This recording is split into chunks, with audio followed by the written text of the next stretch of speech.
favor, senhora. A senhora sabe me dizer onde fica a Avenida Edgar Facó? É longe. Aonde que é Edgar Facó? Ela é desse lado aqui, eu também não sei muito bem, não. Pra baixo? É, pra lá. Mas eu não Não tem nada a ver, não, pô. Não, você tá explicando errado. É pra lá, Edgar Facó.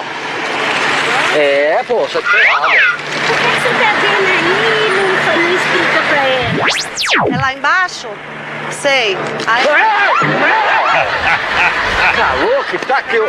Ai, ai, aqui tá calor, não posso ter aqui. Tá muito calor aqui dentro, olha como que eu tô, tudo suado. Vem cá, me diz uma coisa. Você conhece a Avenida Edgar Facó?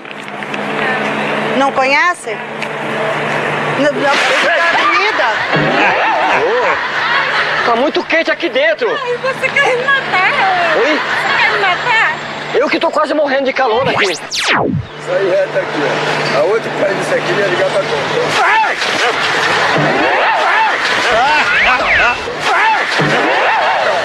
Eita! Pode pegar ela pra lá, ou pode pegar ela pro... Mas aonde? É de ônibus ou a pé? Ai! Caramba, calor, bicho. Calor que tá. Você é louco?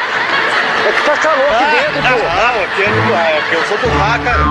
Agora, já viram?